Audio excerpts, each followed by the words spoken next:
there was another country or an isolated island.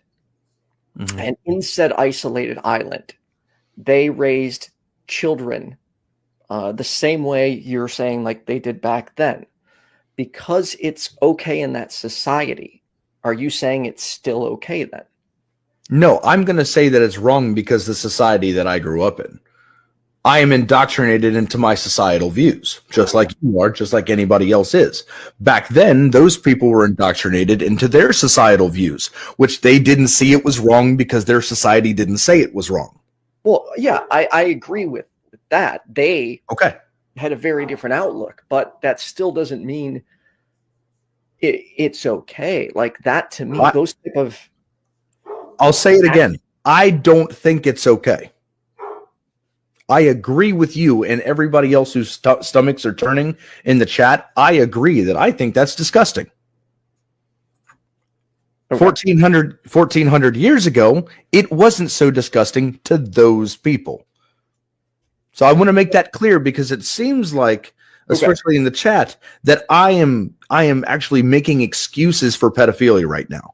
Well, so to be fair, it does sound like that, whether you mean to or not. I made it extremely clear that that is not what I'm doing. The way you said, like, it sounds like you're justifying why it was okay back then. I said specifically that I wasn't justifying or coming up with excuses. In a moment, but let's say Muhammad was with this child.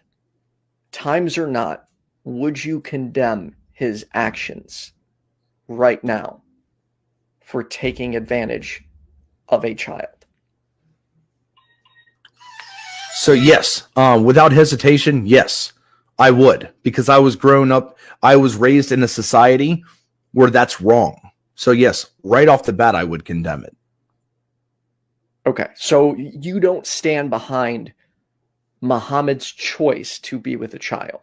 Like there's wrong, you're not excusing that. Muhammad's choice on to be with the child was in a different society with different people. That's completely out of my hands. I could give two shits, what Muhammad, was doing at that time, or if he was doing something wrong, then yes, I'd totally call him out on it. And I believe with my societal views today that what he did was wrong according to today's society. But you have to say, was he wrong according to his own time's society? Which, no, he was not wrong. It was a normal thing that happened with Muslims, non-Muslims, the whole works. Actually, if people read into this, Islam, the Prophet Muhammad, actually went and tried to make a change. It was the first religion to where he was trying to make sure that women could choose who they married and when they got married.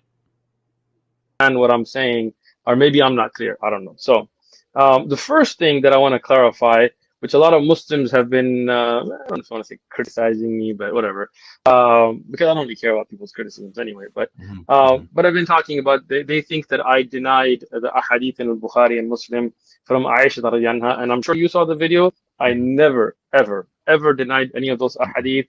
Alhamdulillah, I believe that as the ulama of Islam have written, that which is reported in the Sahih of Imam al-Bukhari and the Sahih Imam Muslim, of course, sanadan and so on, is correct.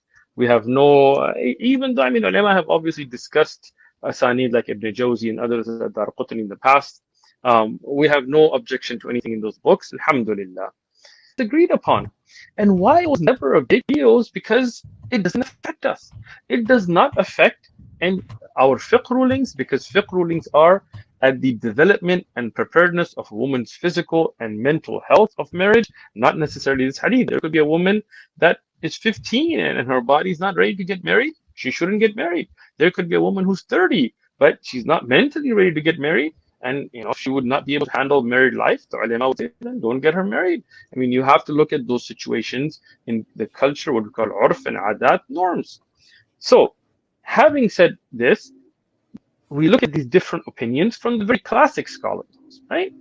What do we know for sure? We do know for sure that there was no objection to the marriage and the age of Aisha radhiyallahu anha, meaning that this was the norm of society.